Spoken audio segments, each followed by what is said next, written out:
Today's plan is to finish up PowerPoint 3 and do a little practice animation. They have some animation here, but we're going to do more just to get a really good handle on that.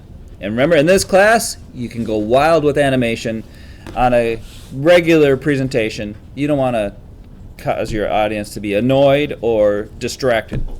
There are some preachers that actually, I think they had their daughter help them do their PowerPoint or their secretary, and they were really loving animations. It was getting a little bit distracting, and that speaker backed off a little bit on the animations. But he was having fun with it. And when you're talking to college students or others that you'd like to humor a little bit, you might throw in more animations than other times. When you're talking to the conservative board, you probably don't want to have crazy animations. Unless you know that they're really sleepy. You got to wake them up. So PowerPoint 3, we got as far as bringing in those slides from the other presentation. Remember, I could have just copied and pasted one presentation to another. That's the way I usually do it, is I go to the presentation and say, yeah, I like that slide. Control-C copy, switch over to my presentation, Control-V paste. But you do have the new slide, reuse slides, that requires you to go browse to those other presentations, and then its slides appear over here. Another way to do it, I usually don't use that, but their reuse slides could be kind of handy. So we have these slides, and we'd like to now have them available in a little better format. This picture doesn't match our theme at all, so we'll be changing that picture and bringing in something else. So let's go up to where we're doing that. We're creating format in WordArt. So we've added slides. The order that we want to have is, this is going to be our second slide. Drag that up for the second slide. We're going to delete that first picture, and we're going to insert a picture and then apply some cool effects to it. So go back to the first slide. Let's get rid of this one. Delete. And bring in a insert image or picture, insert picture from online. We did have a picture they supplied, but I'm going to give you the option of choosing your own picture. Since we're giving a presentation about sleep and peaceful sleep and lighting, I'm going to choose peaceful sleep. Peaceful sleep as a topic to search for, and then pick from any of these pictures that show up as my peaceful sleep representation, intro to my audience of this wonderful, exciting topic. You can pick the peaceful sleep picture that you would like. This kind of cute little kid. Oh, this guy kind of interesting. Whatever peaceful sleep picture you like.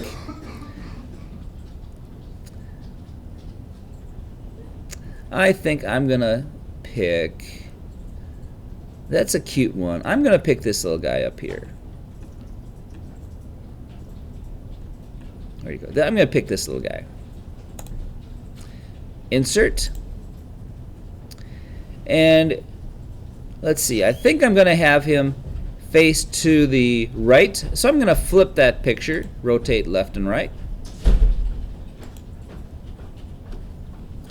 And he is, I'd like to focus on that cute little head of the kiddo there. And I don't need all this extra background around. So one of the first things I'm going to do is something you'll often do is crop away the extra from this picture. I'm going to crop away the bottom of that and maybe some of the right. So I have a lot of space here. Here I'm not going to crop away so much. So how do we crop it? Well, while it's selected, I have the little cropping tool right up here. Click on the cropping tool, and the cropping handles appear. Be careful not to grab the double arrow. That's not your cropping handle. You have to come in a tiny bit and make sure you have the square little cursor. And now, oh, I accidentally grabbed the white one. There we go. Now I'm cropping to that. I let go. And see how it's cropped to that. This he's going to throw away, and I'm going to grab this corner and crop to that. I think I'll keep his arms in there, but just have a less of a line underneath. Once you click off of it or hit enter, oh, I guess I have to click off it, you're done cropping, and now he treats that picture as though that were your picture. If I said, wait a minute, I didn't like that cropping, I could go reset, reset, I thought I could, reset picture and size, it takes me back to the original, unflipped. So, flip, crop, and you don't have to crop exactly like me, and you don't even have to have the same picture as me. Click off of it, and now it's cropped. Now let's apply some cool picture effects to that, and depending on the effect, we may actually be resizing. Where do I find picture effects? Well, way over here I have artistic effects, I have color effects, I have color corrections. Not going to play with the remove background. Let's do color correction first, and then we'll try some of these other effects. Color correction, it looks pretty good right now. Well, let's see if it would look a little better if I gave it maybe a little darker, maybe a little brighter. I think I might just go slightly brighter. And depending on what picture you chose, you might choose a different color effect. I'm trying to get it to match my background.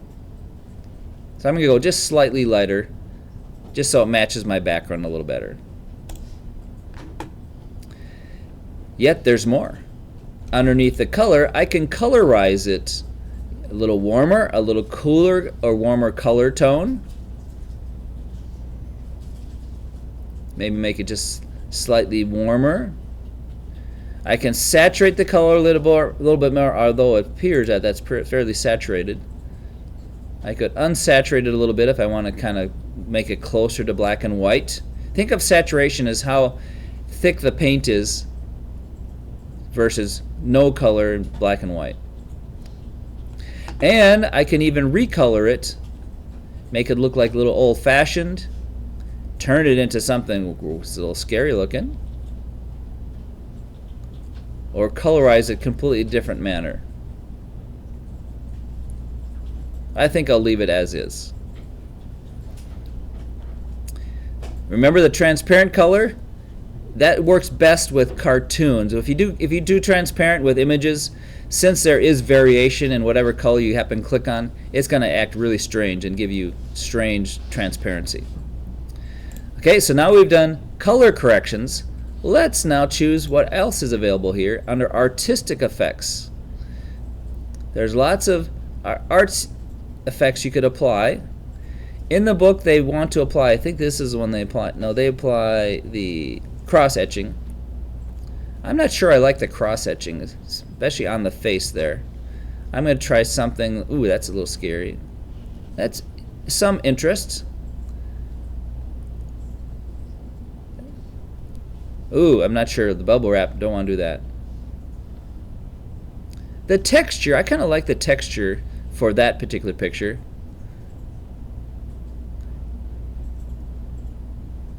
Ooh, scary.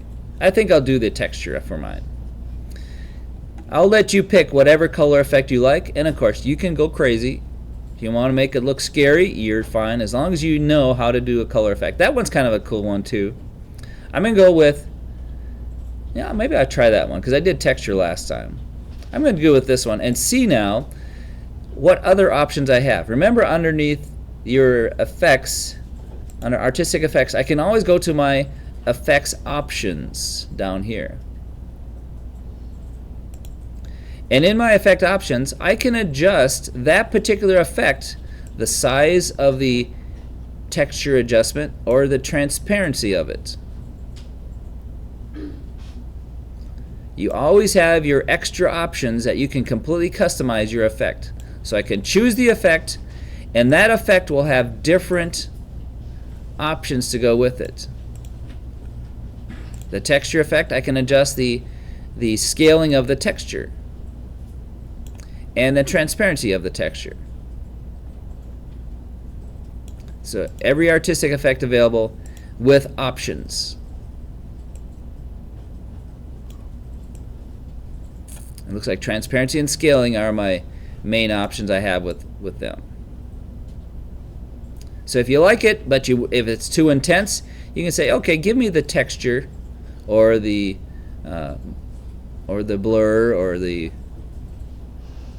watercolor, but let me adjust how much of it I get. Change the transparency of that, or change the brush size. So see how this one has a brush size option for watercolor. I don't think I would like the watercolor. So I'll go back to my, what was the one I had? Texturizer, or the paintbrush. I kind of like the paintbrush. Okay, so now we know how to apply artistic effects. We can apply transparency, although it doesn't fit in this case. There's nothing behind it. Let's apply not only some color effects, let's apply some picture effects by first choosing a picture style. So picture effects over here. The actual layout or the framing of it, I have several built-in standard ways to frame a picture. And I want to choose this lower left bevel perspective. Kind of like the effect of that. But wait, I'm not done. I have bevel perspective. Let's add more by going to more picture effects. And I can choose additional effects besides the bevel effects. Let's throw in a little bit of a shadow. Let's throw in a little bit of reflection. How about a little bit of glow? And soft edges. I'm not sure soft edges is going to do a lot for me because the other effect is overriding that. Let's try a bevel. See what a bevel does. Different styles of bevel, I suppose. They're just along the edge of that. 3D rotation. Oh, it's already got a decent 3D rotation. And remember, I can always go down to the options on any of these effects and have full control over the different options. I'm going to say I'll go to the shadow and go down all the way to shadow options. This pops up and gives me all my finely tuned capabilities of my shadow. How much blur I get, what angle it's going to, how far away from my object the shadow is, how intense it is in the transparency, and how blurred it is. And notice in the format picture, all those other effects are hiding in here too. I can go to all the built-in presets or manually adjust any of those options myself. So as you get more advanced and you want to fine-tune your graphics, the format picture, very helpful. Now because the reflection effect has enlarged my picture a little bit, I'm going to move it up a bit and also shrink it just a tiny bit. Oh, that's a little weird how when we resize it you get that, but then when you let go you see the effects come back. I'm going to put it up there because I need a title now for my presentation. Got an interesting graphic to come in. Let's go now and add a title. And how we're going to add a title is not just the plain old text box with some font. There is a slightly better artistic object that you can bring in. You don't see it here, but if you go to Insert, you see it over here, the word art. Word art gives me text boxes with style. Word art. Let's choose a word art style that I can always come back and change. Style of the second row, middle. Now it pops a word art right in the middle of my picture. We'll replace the text and then we'll move it. The text that it's going to have in there is "Sleep well tonight." So it's like a text box with special font applied to it. I'm going to move it here so it's visible to my audience. But now let's see what we can do with word art. It's treated as a text box with shape effects and fill, but here under word art I can apply a different fill for my text. I can choose a particular color. I can choose an outline of the burgundy outline that we had on the pie chart. I can adjust the thickness of that outline. And now, more excitingly, I can go to a text effects and choose a 3D transform and apply a cool transform to my text. And I'm going to choose the wave down transform. But while I'm there, I can see all these other transforms available to me. But I'm going to stop with the wave down. Notice with the wave down, I'm going to increase the height a little bit of that. I have two little yellow adjusters. One adjusts the angle of my wave. The other adjusts the thickness of the wave, or the curviness of it. There's curve as much as possible. There's no curve. Just by grabbing that little adjustment handle. The angle of my tilt of the text, adjusted with that little adjustment handle. So adjust it however you like. And all these other effects are available to us in WordArt. I can apply some reflection to it, some glow to my text. I can apply a bevel to my text and a 3D rotation to it as well. Some of these same things basically have the same effect over here under shape effects. But because it's WordArt, there's text effects shows up as well. So now you know WordArt and what it can do for us. All the options you have up here. Suppose now, after I spend all my time getting this really nice and exciting, I go to my next slide now, and boy, is that boring. This was so much more exciting. Can I make this look like that? Well, yes, you can. I can click here, click on this text box, and I can go to Insert, and because that's selected, I can just choose WordArt, and that becomes, oh, didn't do that. Try that again. Maybe I have to have the text selected. Let's try that. Let's do a Control A. Now let's shape format. Now let's turn that to WordArt.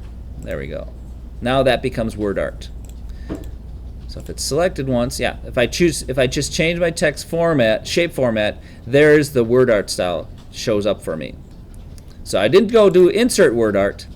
I had the shape selected. Here, this is essentially lets me convert it to WordArt. As soon as I choose a WordArt style, now this box is WordArt, and I can apply all these text effects to it. I'm going to do the wave down just like before, just to be consistent in my style. So WordArt gives a little pizzazz to your text. It's not that hard to insert.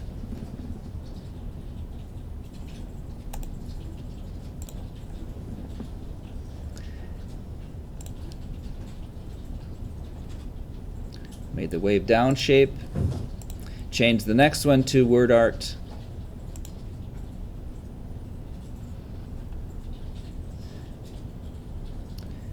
We adjusted our outline.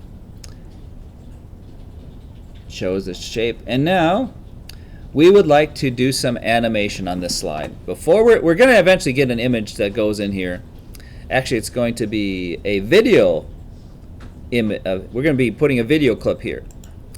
But first, we would like to animate the slide. Right now, when we present it, there's my slide. And suppose I'm talking through these points. Rather than have my audience see all the points all at once, I would like them to show up one at a time.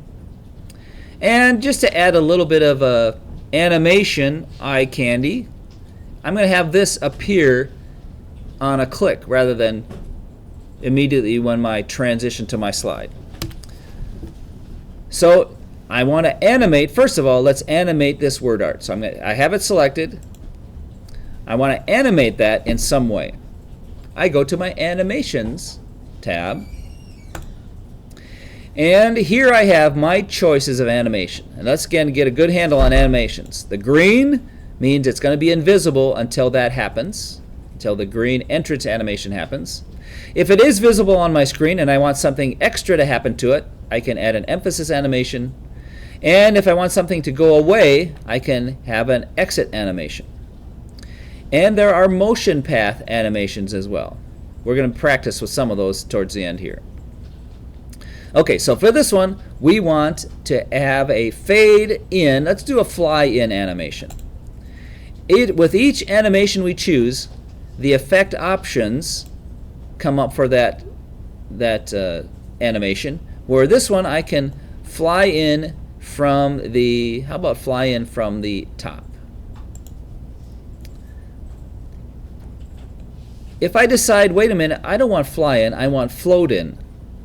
I click float in, the effect option goes to fly in from the bottom. I want to go change that, and notice the float in can only go straight up or straight down. It's not that different from a fly in. So I'd say fly in gives me a lot more options. Perhaps the float, I don't see the float doing much different than fly in, but we'll stick with the float then since I changed it to it. Now let's look at the options I have for float in. And the same I have for any animation. I can choose how long it takes to animate. Over here in the duration, let's increase that duration to 2. I do want it to start, wait for me to click to start. And now let's play to see the effect of that. Play the slide. See how it's not there until the entrance animation. I click anywhere and I get that entrance animation. And there's the float in. So float in and fly in. If I do the fly in, let's see how much different that would be. Play that. Fly in. Go back to float in. Play that. It's about the same. I guess the float in is a fade and then move, where fly in is no fading, but just flying in from the very edge. And since I changed it, it went back to the default duration. So there's that float in duration and animation. Remember, I can always go to my extra options here under this little add additional options, and here's where I can control the sound, if I want a sound to play like a breeze. What happens after it animates.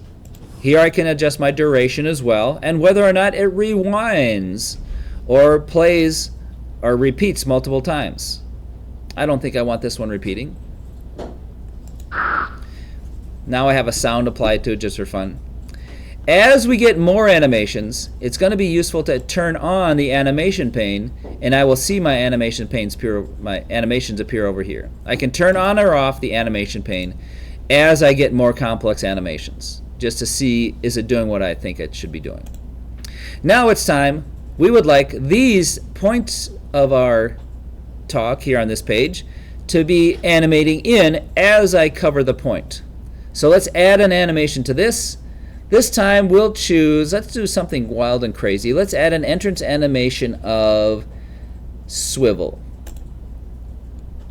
Kind of annoying. I don't like swivel that much. It's giving me the preview of it. The duration looks like it's 2 seconds. I'm going to change that to a shorter duration. Notice by default I have a 1, 2, 3, 4, 5 on the animation order. I can change my effect options to come in all at once, and notice what happens to my numbers. The numbers all show the same number, showing to me here that they're all happening at once. In the animation pane, I can tell that by them all being grouped together underneath the number 2. If I want to go back to have them appear by paragraph, the animation goes back to, hey, they're one at a time waiting for a click. Now they show up differently here, and my numbers go back to 2, 3, 4, 5. Now let's adjust my effect options here. Going down into my additional options, let's have that dim to another color after I've covered that particular point and gone to the next one. So let's have it dim to a very light gray. And now let's see what, or that's a light green. Let's see how that works now. Click OK. And now let's play the slide. Here's the title with the sound. Click, here's my first point, swivels in. Now watch what happens when I go to the next point. It swivels in. This immediately goes to a very light. So my audience isn't focusing on previous points, but on the point I'm on. Now that's barely readable on the screen to me. On my screen it's very readable. I might change my dim color by going back to my options. I'm going to change my after animation to be not quite as faded away. I'll choose another color of slightly darker. Let's see, I can come over here and choose a slightly darker color.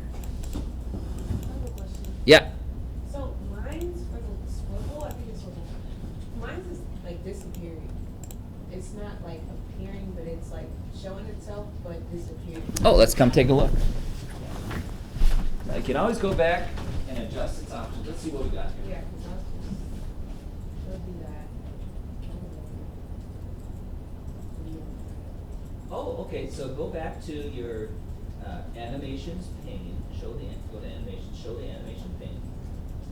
And drag. Let's see. Do you have? Oh, you have. There. You applied an exit. You applied a red exit. That's why they're disappearing. Change that to an entrance. Change that to an entrance instead of an exit. And I don't know if you can change it except by deleting that. And go ahead and do the remove that animation. Remove it. And now go back to that paragraph and make it a green animation. Add a change. Oh, on this. Yeah, we're entering an entrance animation. There we go. Yeah. Okay. Yeah. Thank you. Yeah, the color of the animation is critical. These we want to enter, and I change my dim to not be completely dimmed. And now if I play it, I will see that comes in. Next one, it doesn't swivel to be invisible. It's still slightly visible. Okay, now we've adjusted that. Let's see, I think that's all they want for this slide. Remember, you can adjust how your paragraphs appear. The direction of the animation. This one here, the animation there was a swivel entrance. The options I have for that are basically all at once or not. Remember, I can still adjust my duration. I'm going to make a super fast swivel or a super slow swivel. Generally, it makes no sense to have a delay after you click.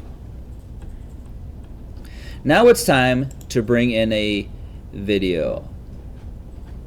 It used to be a lot harder. Older versions of PowerPoint, if you wanted to play video, you had to go open a separate application. It's made it a little easier to bring in videos, but sadly there are not online videos available. I have to do, if I want to insert a video into this placeholder, I click on Insert Video, and my only choice is to go find a video on my drive. This video is over here in your Module 3 PowerPoint that we downloaded for the data files. It's over here. It's over there in Module 3, and I have downloaded, and it's the PowerPoint Mod 03 data. Down in the module folder, there's a video clip they'd like you to use called Support PPT3 Awake. There's a whole nother tutorial on how to get videos from YouTube clips, from your camera. I think from your camera, generally they're in MP4 format. PowerPoint will bring in these various video file formats, so it's quite a list of possible formats for you. But we have one in MP4, which is a very common format. Just double click on that, and because I had the placeholder, it fits it to my placeholder. I could also always go to Insert Media over here without a placeholder. Oh, and there they do offer online videos. I like that. So the placeholder doesn't know how to go get online videos, but you can over here. I'll keep that in mind. I'm not going to go look for one now since I have this guy. Now, that's horribly dark for my slide. So the first thing I want to do is some color correction. And just like an image, I can go to my video format tab while it's selected and do a color correction immediately. We want to make that one as bright as possible, and even then it seems I could make it brighter. Let's see if I can make it even brighter by going down to corrections options, and let me adjust my brightness even more. I'm going to adjust it up to about 80%, 75%, and my contrast, I'm going to increase that a little bit. That's a little bit too much contrast, but back off just a tiny bit. There we go. I like that. Let's see how it plays. It even lets me play it while I'm editing in edit mode.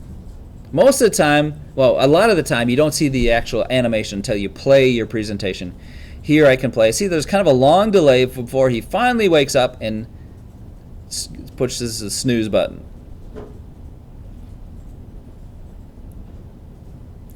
And then let him go back to sleep, and then picture plays a little bit more. So I've adjusted the contrast and brightness custom. I can close that if anytime I want to. Let's adjust the actual point in the video where I play it. I can go back to the playback section here of my video. Now this is going to be pretty important for you. The playback section gives you a lot of options that a lot of people don't know about. Let's first of all look at how is this going to play. Is it going to wait for me to play, or do I want this video to play as soon as this slide appears? Let's choose to have it play automatically. Now I don't see a delay to give me a delay when it plays. I just say play automatically. Maybe there's something in there somewhere. Now if it had video attached to it, I could say, well, don't give me any sound. Let's mute any sound that might have been going with that video. And I have even more options. I go to trim the video. In the trimming of the video, I can adjust when the video is going to start. Instead of having this long delay between slowly panning, let's have him wake up a little sooner. And so I can change my start point to be about there, about 5 seconds in. And same thing for the end. Rather than have it sit there, let's have it end right about there, right after he puts his head down and closes his eyes. So I can trim the start and end of my video. If I knew exactly the time point, I could type it in, either start or end. Now I click OK.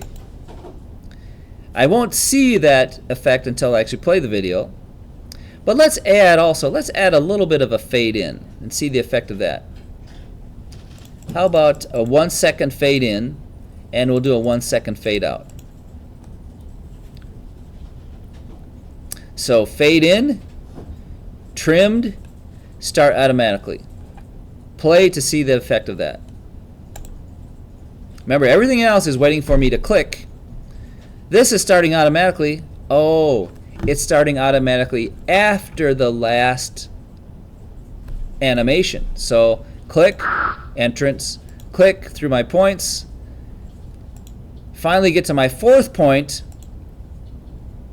and then the video plays. So automatically means it plays as soon as the last animation before it is done. See, it didn't wait for a click to play the video. Oh, so I can come back to that video now. I have that selected, my playback. Automatically, I learned how that works.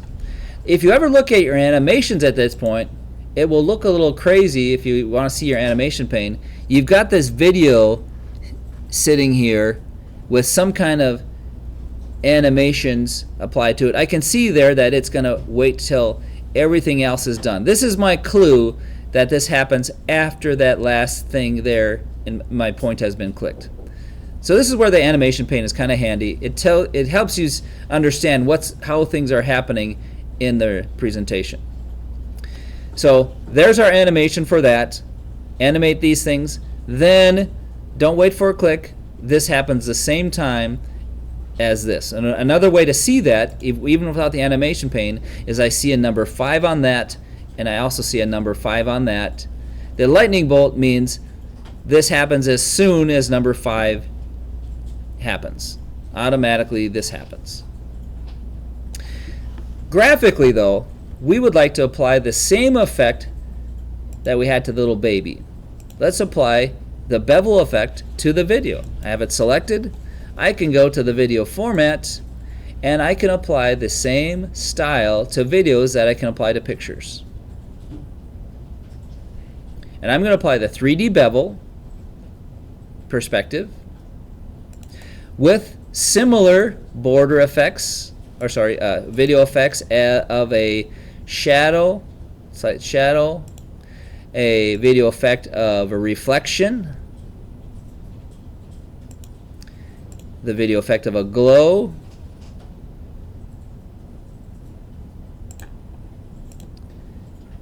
video effect of a soft edge. The soft edges, I don't see much effect of that. Let's try bevel. Well, it already has a bevel in the 3D. Let's try 3D rotation. I can modify the 3D rotation or leave it as is, or go to custom rotation. I think I'm happy with the 3D rotation that came with the built-in. Remember, anything I do here with that special video effects, if I decide to come back here and choose something different, those effects that I had chosen may disappear. So see, I come back to here, see how the reflection is gone now? Because I went back, I can keep the reflection there by not going back and applying another built-in style. And it plays with the 3D effect being applied. Let's see that, and keep in mind now that although he's waiting for the other effects to happen, I can always show the controls when I hover over it and play it even without the effect happening, or waiting for the effect to happen at the same time as this one.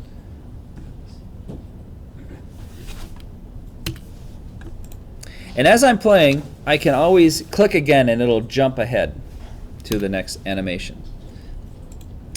So let's see, I have that one. Now let's see on the playback. I can hide the controls if it's not playing. Let's see what happens if I hide the controls. What happens now when I play my slide?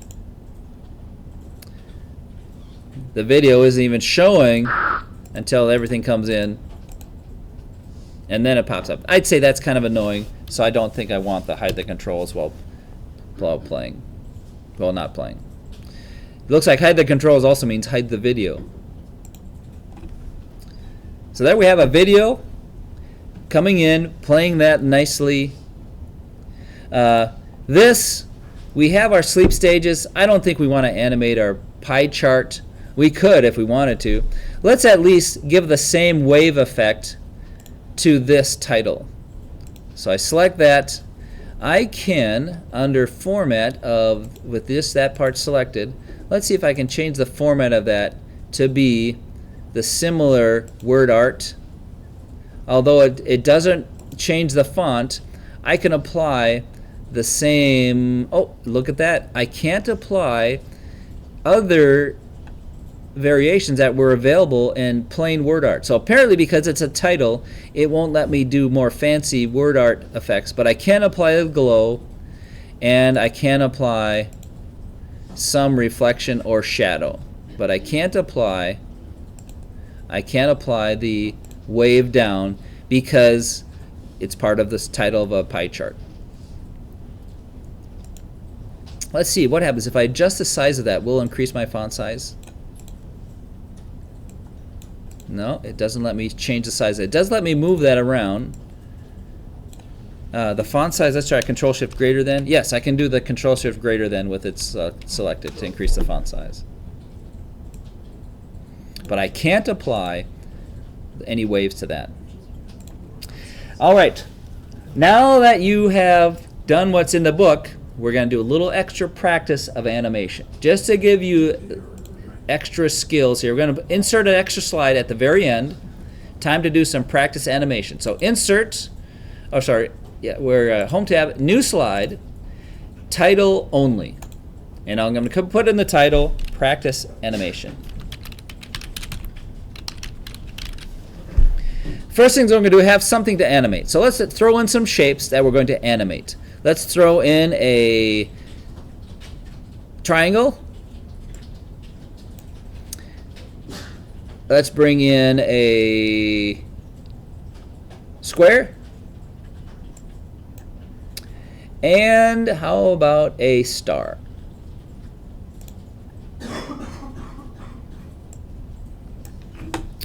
Three shapes. Without any animation, when I play the slide, there the shapes are sitting there. I would like these shapes to all appear at the same time. Well, I can select a shape. I know that I can apply an animation of a fade, but I want to apply it to the same rather than one by one after another. If I select them all before applying the animation will apply to all three at once. So I select all three, and then I choose a entrance animation. Let's choose a bounce. With the bounce animation, there are no effect options available to you. Although I can change my duration of the bounce or the delay. Notice this, the start doesn't show on click. Let's see what happens when I play this. I'm assuming it is waiting for a click. I click and now they all bounce in. So entrance animation applied to all three objects. I see them all having number 1 on them. That indicates to me, yes, they're all happening at the same time. The animation pane shows they're grouped together, and green because it's an entrance. Now, let's add an additional animation to the triangle. I can come click on the triangle. I want to add an additional one. That means I do not want to change this. It's bouncing in already with the others. I want to come over here and do the add. If you already have an animation, don't change it. If you want to add, click the add. And this is something easily missed. I want to add an additional animation to the triangle. Now it has already appeared. Let's see what happens if I try to add another entrance animation,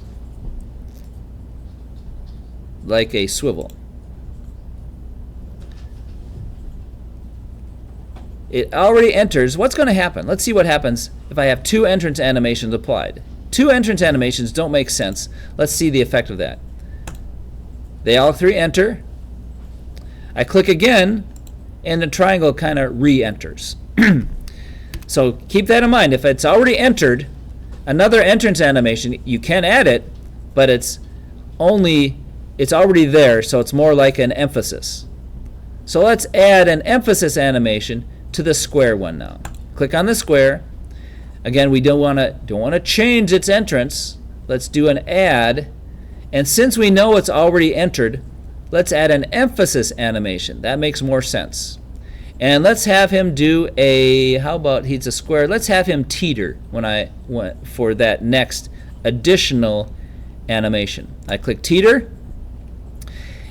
No effect options with teeter. I do have duration and delay. Let's see how if I can make it teeter a little longer. Let's go to animation options. I can go here for animation options or here in the animation pane for the effect options. And here I can adjust playing a sound. Well, I guess we could do a sound, maybe a little click sound. And I can change its timing to have no delay, but let's have it last a little longer. And let's have it go longer by repeating 4 times. And then click OK. It played that sound for me. It shows me in the animation pane that it's going to be happening that long. The total time will be 8 seconds because the duration is 2 seconds for each time through. Let's decrease that duration time. And now let's play it by playing my slide. Click for those to enter. Click. The triangle does a re-enter. The next click should teeter the rectangle, repeating 4 times. And now the next click will take me to the end of the presentation. Okay, that's all pretty nice. Let's add a special animation to our star. Your instructions will be animate or add an animation to the star, so whenever I click on it, it will do a color pulse. So remember, I want to now add an animation to the star because he already has the entrance. Add an animation. Let's make it a color pulse on the star. Right now it's just in a sequence. It's going to wait for the next click. But the instruction said have the star do the color pulse whenever I click on it. So you have a presentation, you have a particular point you want to emphasize. Whenever you click on something in the image, it will teeter or emphasize. This is done with the trigger. Change the trigger to not be on click like that, but to be on click of the star. So trigger on click of, and notice now that emphasize animation jumps down to a separate section called a trigger. Let me do that again because it takes a while. I have the animation. I've added an emphasis animation. I select that emphasis animation either by clicking on the number 4 there or clicking on it in the animation pane. And I change it to trigger on click of the star. Trigger on click of. Now let's see the effect of that. Playing the slide. Enter, enter, teeter. Anytime, even before I enter or after they entered, once I hover over the star, it does its color pulse. And I could have it play its sound. I could always modify its animation options with the timing and the effect. I could have it play a sound. And for the sound, I can make a little bit of a laser sound. Anytime it clicks on, it'll have that sound. One last animation. Let us have the star add an animation. Oh, I have to add it to the star. Let's click on the star. Add an animation to the star of the motion path.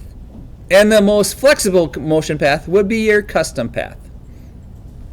Custom path. And now I can click and draw a path, typically at the start of where my star is, so I'll know that that's the path of my star. And I can draw a path anywhere around my screen and have it end. Whenever I do a double click, it will end there. And now that will be the motion path for my star. I could set that to happen. Well, now it's set up in a sequence. I could have it happen the same time that my rectangle teeters. And to do that, I change it from on click to with previous. So now my star will be happening, the effect on the star will be happening at the same time as the rectangle teeters. I can see that in the animation pane, they're happening together, or I see the number 3 is on both of them. So they're going to happen together. Whatever animation 3 is, whatever animation is happening here is going to happen the same time as this animation because they have the same number 3 in there. Now let's see the effect of that. Entrance animation of all 3 together. Waiting for a click of anywhere to get the triangle to enter, but notice I hover over the star. That will do the color pulse. Click somewhere else, causes that next animation. Next animation should be star flying and rectangle teetering at the same time. And any time I hover over the star, no matter where it is on my slide, it will do that effect animation. With all of this, you can do very creative things in your presentation as you have multiple points flying in. A standard way, this more conservative way, is you have your bullet points animating in. That's pretty common, almost expected for professional animations. You animate your bullets. All these other animations, keep in mind, you can go crazy with them. Save them for when you want to make a particular point, but you can have a lot of graphical capabilities now.